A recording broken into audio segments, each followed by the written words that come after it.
Hey mga ka-vlog, for today's video at tayo ay magsisipagsipagan. Wow! Tignan nyo nga naman po yung itsura ko dyan, kaya dali-dali na po ako nagsukli at nag-ipit. Pagkatapos ko nga po mag-ayos ng buhok ko ay maglilinis naman po tayo sa kusina. Ito nga po ang una nating task. Inuna ko na nga po muna dyan yung lamesa bago ako magwalis. Panoodin nyo na nga lang po muna ako maglinis dito. Natapos na nga po akong ayusin yung lamesa, kaya inayos ko naman itong mga tsinelas dito.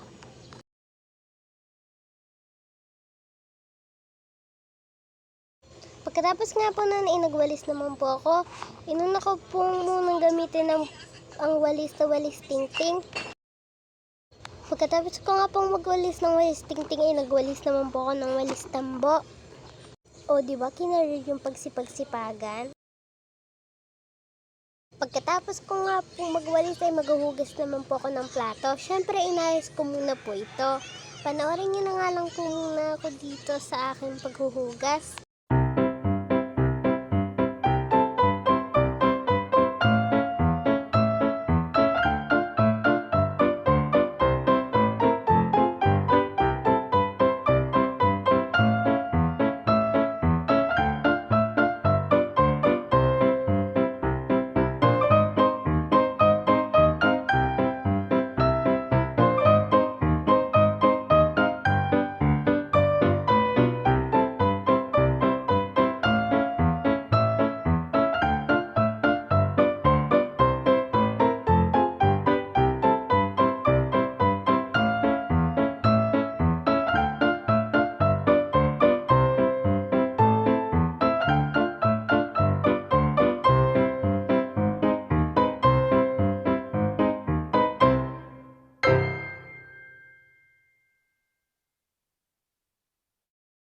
Tapos na nga po tayo dyan sa paghuhugas, kaya maglilinis naman po tayo sa salas namin. Ayun nga, nakatapat pa yung mga ate ko sa camera.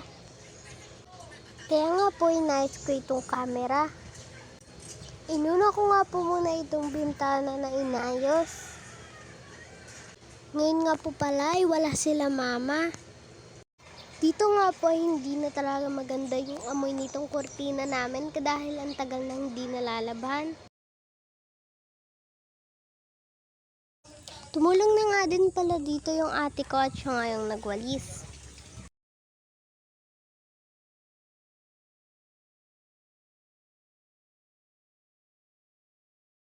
Pagpasensyahan nyo na nga po pala ako, naharang ng ate ko yung electric fan dyan. Di niya po kasi nakita yung camera.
Tapos na nga po pala kami maglinis dyan, kaya itatapon ko naman itong napakarami ko pong basura. Ilang araw na nga din po pala itong natatapon at parang maglinggo na nga.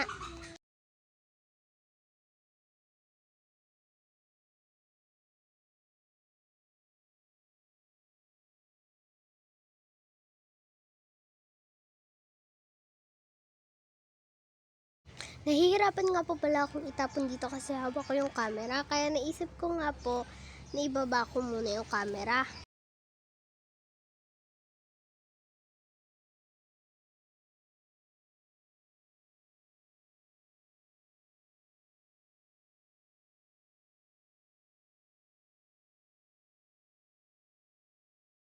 Nung binaba ko nga po pala yung camera ay nakapagtapon ako ng ayos. Kaya po pala hindi siya pumapatak dahil may nakaharang na malaking karton. Ako po kasi mahilig mag-DIY.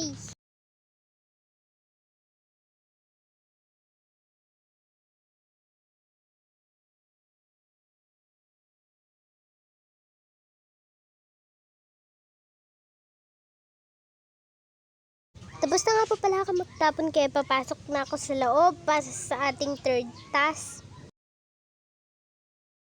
Inayos ko nga po pala itong mga damit dahil tutupiin ko na.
Napansin ko nga po dyan na hindi po pala kita ng camera dahil madilim, kaya po nilipat ko na siya. Pasensyahan nyo na nga po dahil marami po talagang tao dito sa bahay namin. Dumalo nga po pala yung kuya namin ditong isa, yung pinsan po namin. Hinahanap niya nga po si mama kaso wala.